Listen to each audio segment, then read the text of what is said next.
Salut à tous, bienvenue sur la passion d'Asia Yuko. Alors, ceci n'est pas une nouvelle vidéo, on va dire que c'est une vidéo que je refais. C'était la vidéo concernant la série Captain Tsubasa 2018. Alors effectivement, j'avais déjà fait une première vidéo, malheureusement, il y a eu un bug avec YouTube, donc la vidéo ne se charge pas. Du moins, elle était sur la chaîne, mais on ne pouvait pas la regarder. Elle réfléchissait longtemps et à un moment donné, on tombait par... il y a une mauvaise connexion. Donc effectivement, j'ai dû la supprimer. Donc là, je la refais. Deuxième tentative. Donc voilà, cette vidéo concerne la série Captain Tsubasa 2018. Pourquoi? Parce que moi, je l'ai vue, je l'ai adorée, je la conseille fortement. Bien évidemment, c'est une série, elle n'est pas encore sur nos chaînes de télé. Là, vous pouvez la trouver sur des plateformes comme ADN ou Wakanim. Voilà, ce sont des plateformes travaillant avec le Japon pour avoir l'autorisation d'avoir des diffusions J+1. Alors J+1, ça veut dire qu'en fait la série elle est diffusée le lendemain en fait après sa diffusion au Japon. Voilà, donc en fait il y a la diffusion au Japon et le lendemain nous avons la série, nous avons l'épisode. Cette série, alors l'épisode était pas les épisodes, il y en avait un tous les lundis.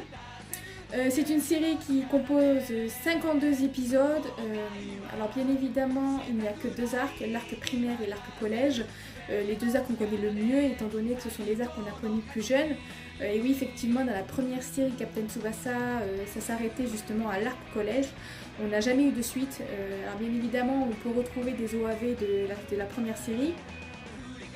Voilà, des tournois internationaux, mais bon, c'est pas les meilleurs. Pas du tout les meilleurs. Alors Captain Tsubasa 2018, moi je la conseille fortement parce que je trouve qu'elle est d'une très très belle qualité. L'image est nickel, franchement pour un remake il est très réussi, il respecte le manga. Alors bien évidemment ça ne plaît pas forcément à tout le monde, genre par exemple j'ai eu une vidéo qui parlait un commentaire d'une personne qui parlait justement de la série, qu'elle trouvait qu'il manquait de l'âme. Il n'y avait pas d'âme dans cette série. Alors effectivement, on ne peut pas comparer la série aujourd'hui à ce qu'il y avait dans les années 80, car effectivement les animes dans les années 80 se faisaient à la main. Aujourd'hui tout est informatisé, hein, tout se fait à l'ordinateur, donc effectivement le dessin ne rappelle pas ceux du passé, mais ça en reste pas moins un dessin moche. Loin de là, pour un remake, il est très réussi, parce qu'en général beaucoup de remakes sont assez loupés côté du chara design. Mais pour le coup, j'ai pas été déçue. Franchement, du début à la fin, j'ai accroché. L'ancienne génération s'y retrouve. La nouvelle génération est tombée sous le charme de la série. Sur ADN, il faut savoir que cette série, elle a une note de 4,8 sur 5. Donc, comme quoi, elle a charmé le public. Voilà, donc bien évidemment, comme je vous l'ai dit, cette série n'est pas encore diffusée sur nos chaînes françaises, mais ça ne saurait tarder. Je tiens à vous rappeler que hier, enfin du moins mardi 28 mai, Takahashi, le créateur de Captain Tsubasa, est venu à Paris à une conférence de presse pour faire la promo justement de la nouvelle série.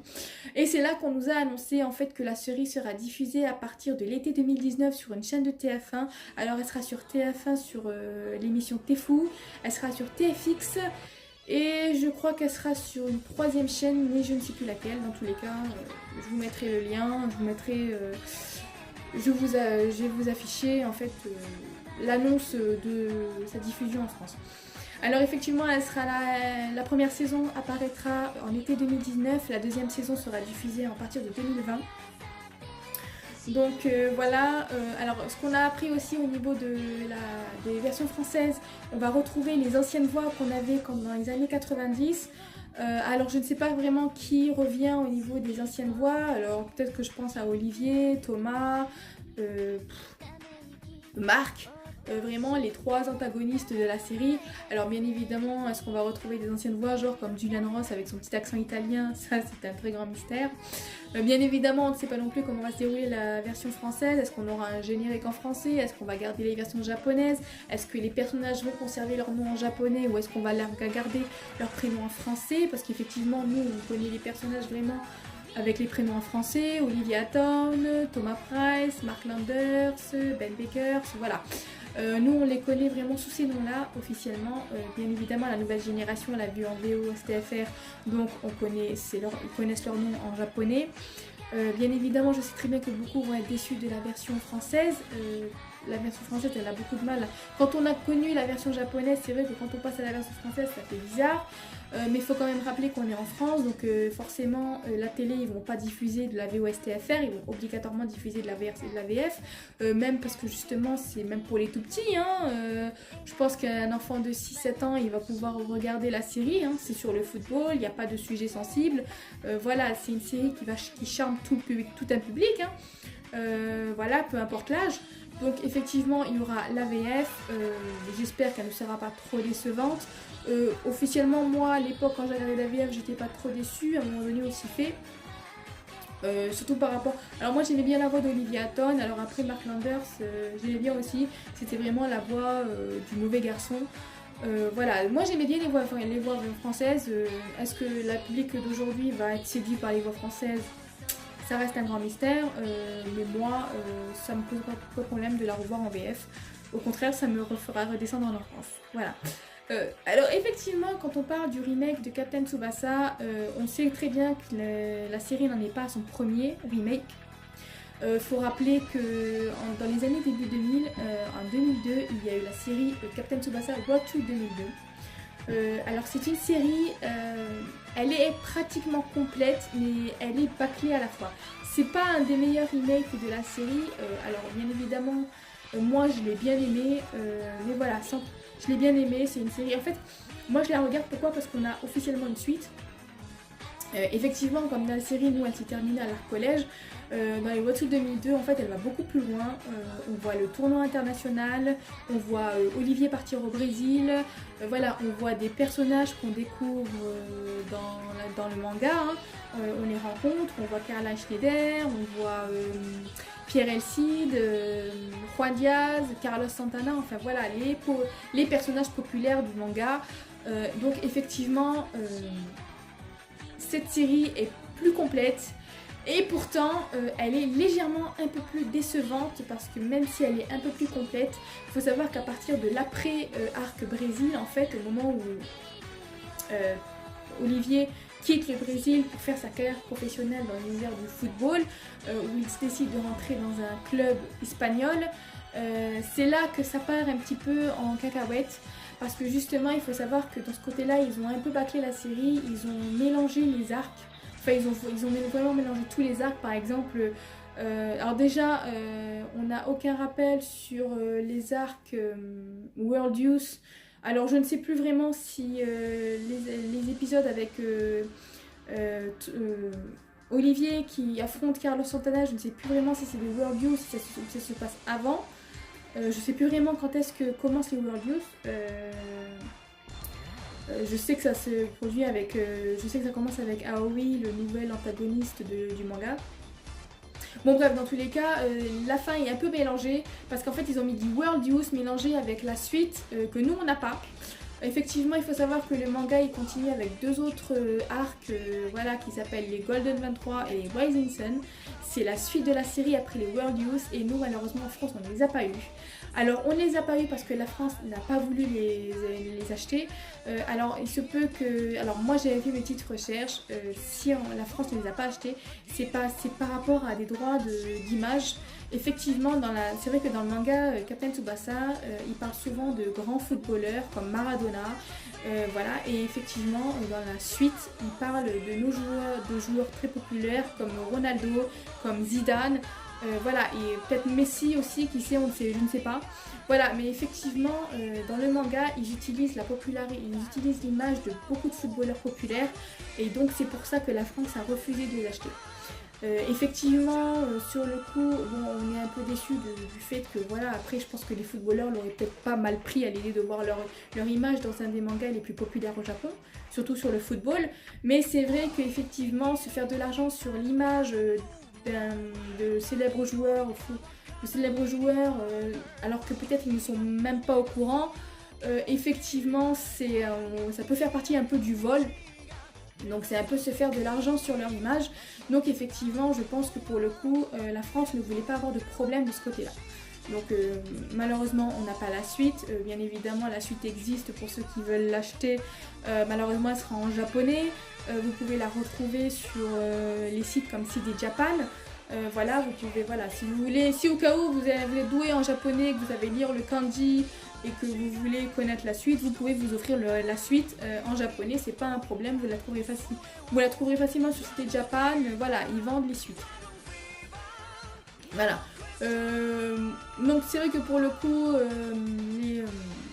les Watch 2002, elles sont bâclées, il y a des personnages qu'on ne connaît pas, il y a des personnages qui apparaissent comme ça, sans qu'on sache vraiment d'où ils viennent.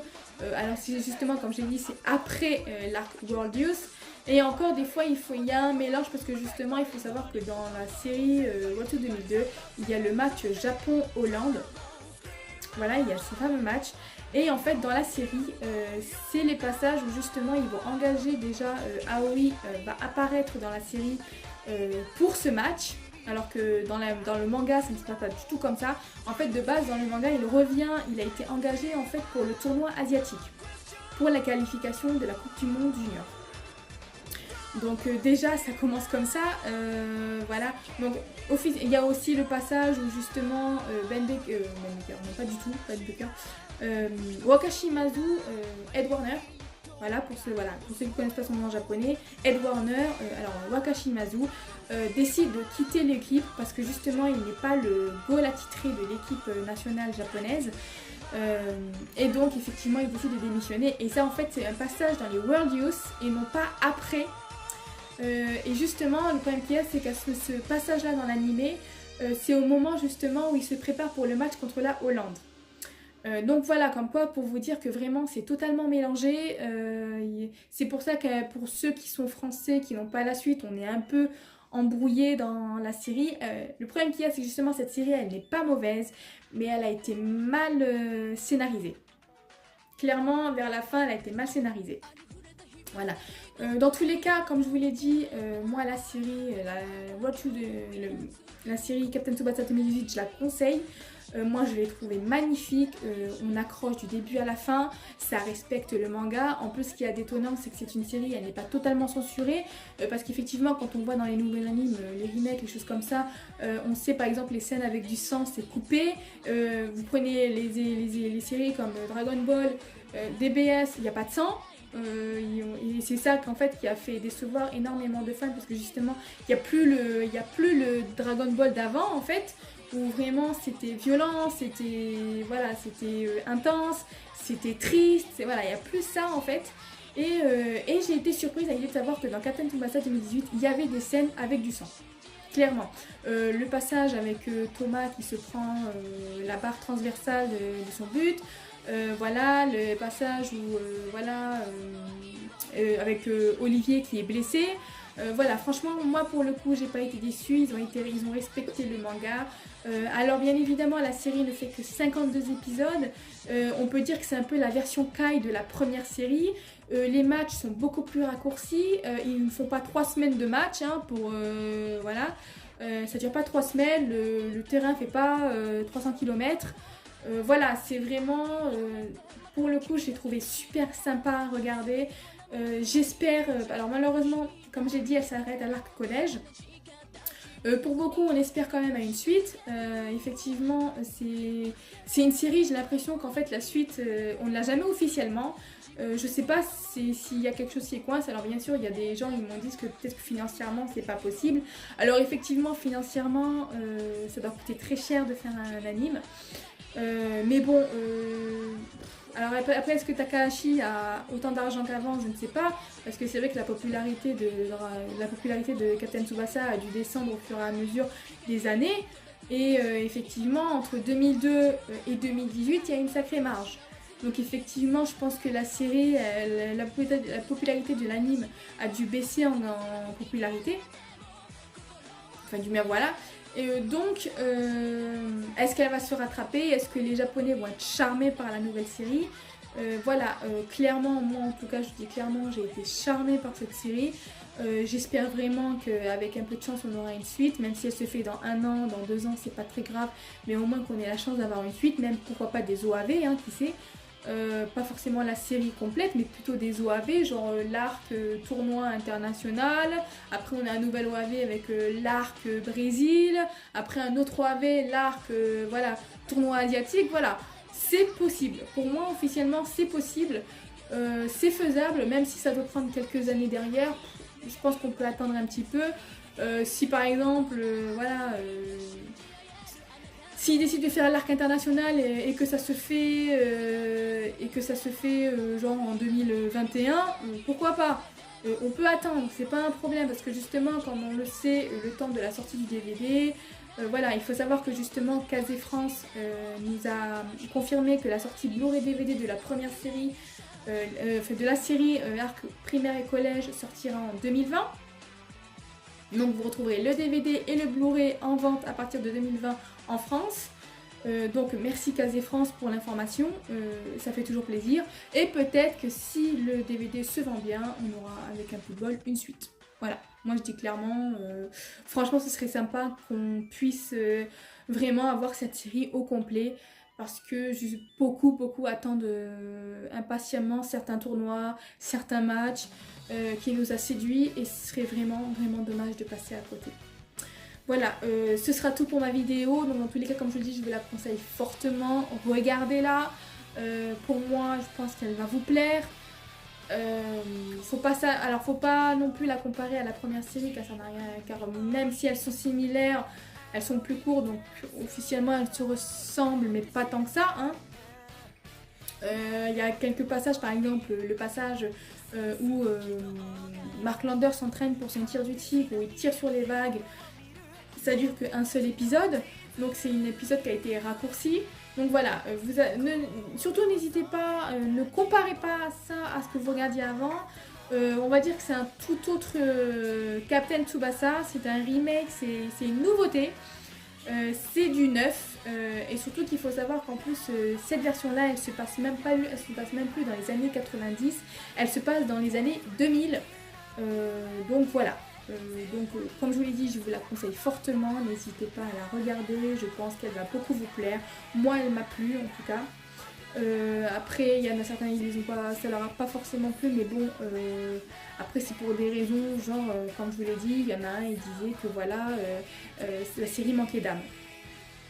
Et effectivement, et comme elle est plus dessinée, comme c'est vraiment informatisé, ça ressemble vraiment trait pour trait à un vrai dessin animé et non pas forcément à un animé qui touche au plus profond de nous, mais quand même elle nous tient en haleine. Les tirs restent spectaculaires, voilà. Les épisodes restent intenses à regarder, même si on les connaît déjà, on sait déjà comment ça va se terminer.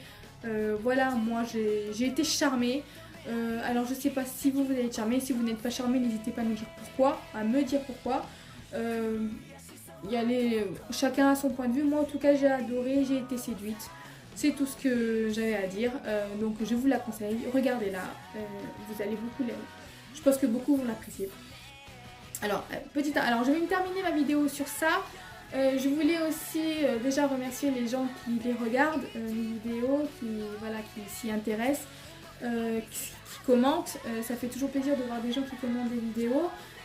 Mes vidéos justement, déjà parce que ça me permet, déjà ils me donnent un point de vue, leur point de vue sur mes vidéos, sur la qualité. Voilà, moi ça me fait toujours plaisir, donc merci infiniment à tous ceux qui commentent, à tous ceux qui me donnent leur point de vue, ça me permettra de m'améliorer. Alors bien évidemment côté qualité, comme je vous l'ai dit, pour le moment j'ai pas les moyens financiers pour vous offrir une très belle qualité, j'ai pas les moyens de me payer un micro ou de me payer une caméra. Pour le coup je fais tout avec mon téléphone portable, donc j'espère quand même que vous n'êtes pas trop déçus de la qualité des images ou du son. Je fais de mon mieux, voilà, je fais de mon mieux, voilà. Clairement je fais de mon mieux.